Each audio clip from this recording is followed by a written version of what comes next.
Hello മച്ചന്മാരെ, welcome back to my YouTube channel tripping മച്ചാൻ. എന്നോട് മച്ചാൻ വിശേഷം? എല്ലാവർക്കും സുഖമല്ലേ? അങ്ങനെ മോസ്റ്റ് വെയിറ്റഡ്, ഞാൻ സീരിയസ്ലി പറയാം, ഞാനിപ്പം സൂര്യയുടെ ഫാൻ ഷോ എന്ന് പറയുന്നത് രണ്ടാമത്തെ തവണയാണ് ഇതിപ്പോൾ പോകുന്നത് തന്നെ.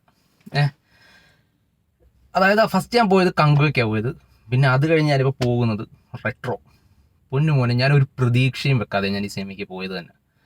സീരിയസ്ലി ഞാൻ പറയാം, ഫസ്റ്റ് ഹാഫ് കഴിഞ്ഞതേ ഉള്ളൂ, കിടുവാണ്.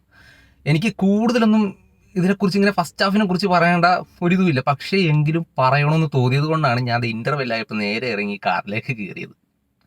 ഫസ്റ്റ് ഹാഫ് ഒരു രക്ഷയില്ല ഗൈസ്, നമ്മൾ വിചാരിക്കുന്ന പോലൊന്നുമല്ല. നമ്മൾ എന്താണ് സൂര്യ എന്നുള്ള നടനിൽ നിന്ന് പ്രതീക്ഷിക്കുന്നത്, ആ സാധനമെല്ലാം ഈ ഫസ്റ്റ് ഹാഫിൽ നിന്ന് എനിക്ക് കിട്ടി. സീരിയസ്ലി പറയാം, ആദ്യം പ്രേമം, അത് കഴിഞ്ഞ് തമാശ, അത് കഴിഞ്ഞ് ഇനിയാണ് യുദ്ധം.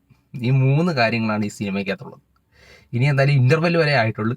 ഫസ്റ്റ് ഹാഫ് എന്തായാലും കിടുസാനം. സൂര്യയുടെ ഇൻട്രോ ഒക്കെ എൻ്റെ പൊന്ന് സുബ്ബരാജേ, പൊളിന്ന് വെച്ചാൽ പൊളി. നമ്മൾ എന്തോ പറയുന്നത്, കുറേ നാളുകൾക്ക് ശേഷം സൂര്യൻ ഇങ്ങനെ ഒന്ന് കാണാൻ വേണ്ടി നമ്മൾ കൊതിച്ചിട്ടുണ്ട്. ആ ഒരു രീതിയിലാണ് സുബ്ബരാജ് ഈ സിനിമ ചെയ്തിരിക്കുന്നത്.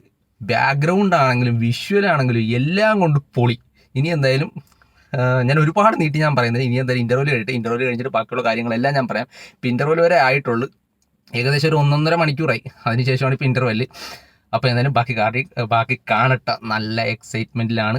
പടം എന്തായാലും കയറി കൊളുത്തുവെന്ന് എനിക്ക് 100% ഉറപ്പുണ്ട്. കാരണം ഫസ്റ്റ് ഹാഫ് കണ്ടിട്ട് എനിക്ക് നല്ല രീതിയിൽ എനിക്ക് ഇഷ്ടപ്പെട്ട്. ഇപ്പോൾ നിങ്ങൾ ഫസ്റ്റ് ഹാഫ് കണ്ടിട്ട് ഇറങ്ങിയവരാണെങ്കിൽ നിങ്ങളുടെ അഭിപ്രായം കൂടെ എന്തായാലും പറയുക. അതുപോലെ നമുക്ക് ബാക്കി കാര്യങ്ങൾ സിനിമ കണ്ടിട്ട് ബാക്കി പറയാം. ബൈ.